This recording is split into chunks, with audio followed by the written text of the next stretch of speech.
Hi everyone, welcome back. So this is the second last video of the system demonstration. So this is the dashboard of the executive strategic intelligence dashboard, if you will.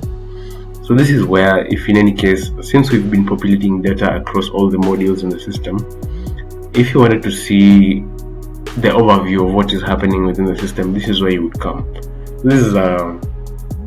So there's a quick access navigation point.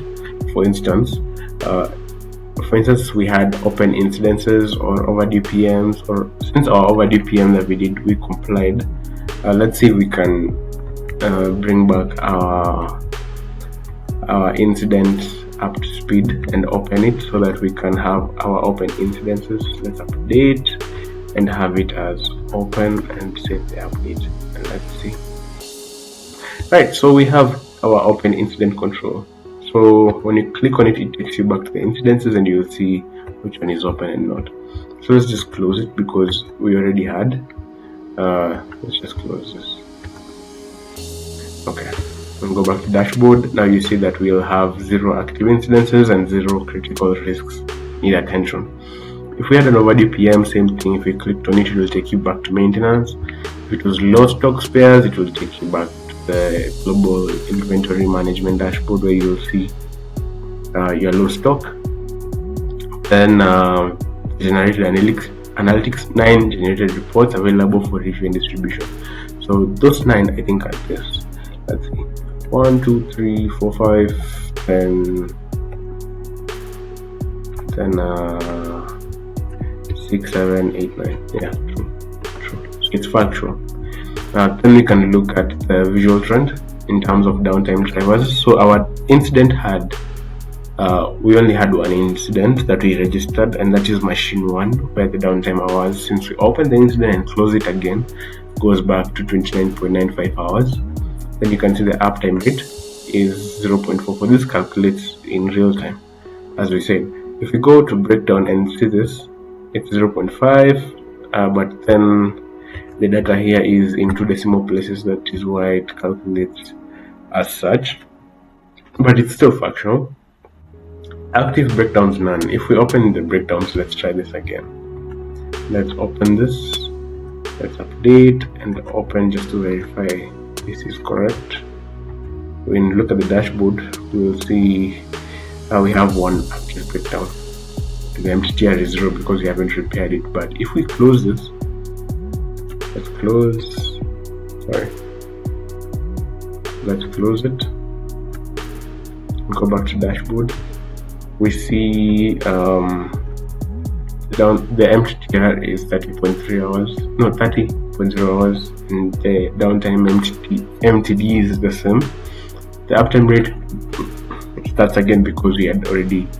So now the downtime financial impact. The downtime financial impact is, we didn't spend all this money in managing the incident for sure, but it also calculates the downtime financial impact in terms of the capacity of the machine, considering the value of what the machine can offer. So theoretically, this calculates at 104. So as much as your maintenance and breakdown cost was amounting to 8621 and 5800, that bringing to maybe 14,000. Your downtime financial impact was 104. So if there was a busy environment where you keep on producing outputs frequently and your machine was down for the given 30 hours, you probably lost all this money. So this gives you that ROI that we were saying in reports, that you can always get to see how your processes affect your money. And I think this is how it works in every business. If you can't link your data to money or financial impacts, then you're probably not seeing the clear picture of it. Okay, so compliance versus reliability. It says 100 PM compliance, which we did correctly. So it says compliance improves reliability only when overdue work is closed and RCAs are captured on major incidences. Then the strategic and action feed, we have the downtime driver was machine 1, highest downtime at 30 hours across one incident, recommend reliability review and spares readiness. So if we review the breakdown, we would go back to the breakdown just to see it. Okay. Then we have the low stocks. If we open the inventory, we go back to the inventory where there was the low stock for sure. Then what else? Then you can see here your inventory snapshot.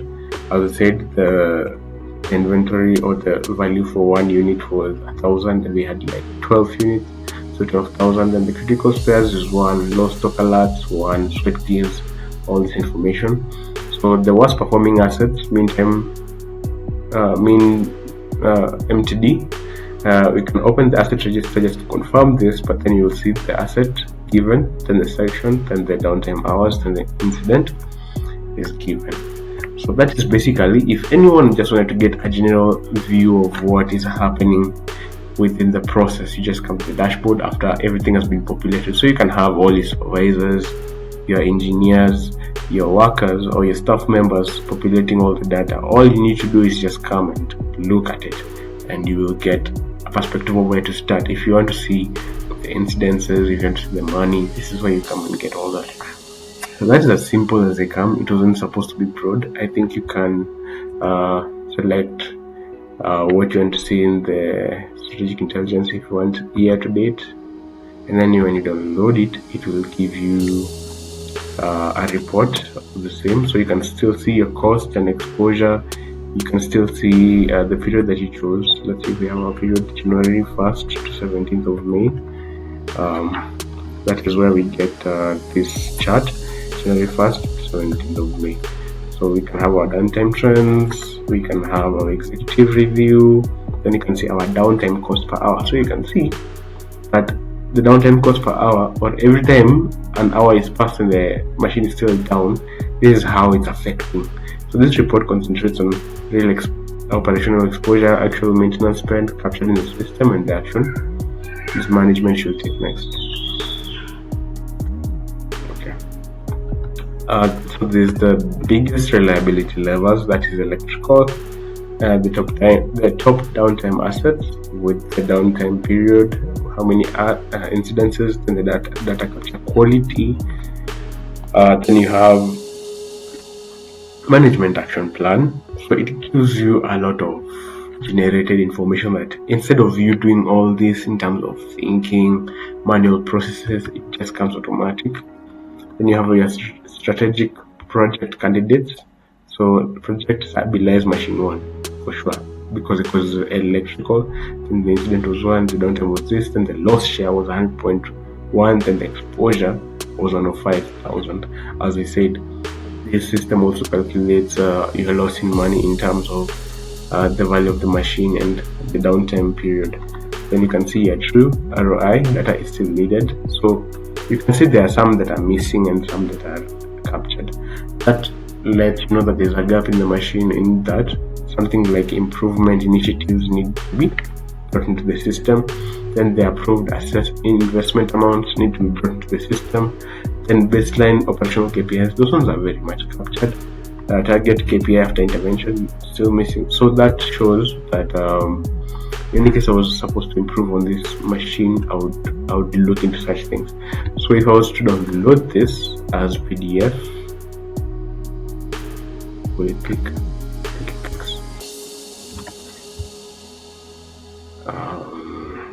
There we go. So let's look at it. Let's open, so we can see our report, strategic improvement, ROI and action plan, then the highlight details, then the incidents, downtime, availability, downtime cost exposure, actual maintenance cost, overdue PM tasks 0. You get executive view, you get your cost and exposure snapshot, you get your downtime trends, you get your top reliability drivers, you get your data capture quality, that is the data area with the current capture with the comments. Then you get the management action plan. Let me just stop there so that anyone who wants to see, you can see different based on different priorities. This is the management action plan I should take. Okay, so for this one is based on the issue for the machine 1, which was critical, then the high In terms of the electrical, which was the causing factor of the incident. Then the media, based in stock management. Then we have our strategic project candidates. Then we have our true ROI, which is still needed. So just to tell you in the system what gaps are there, which ones are missing, and what you should look for. So it also kind of advises the administrator that this and this is not there, so kind of look into it. Yeah, so that is basically it for the dashboard. That is basically it for the dashboard. It is quite insightful. It helps. The thesis is to help in data-driven decision making, in that every step or every action that you take is based off data, and then these comments and these insights are driven by the system, so it helps you come to a conclusion quite faster than you would in terms of looking into the data manually and trying to put this and this together and trying to find where is what. It helps a lot. But this is good. I am enjoying this. Really, I am. And sadly enough, we are coming to a conclusion of the system. We will be doing the the settings and the admin as a final video, and then that will be it for the EABC system. But I hope you enjoyed. I hope you got to learn as well. In any case you have questions, reach out to me anywhere, on every social media, on email, wherever you can, and we'll talk. So thank you for watching. Like this video and share, subscribe, and I'll see you on the last video of this demonstration. Okay, bye bye.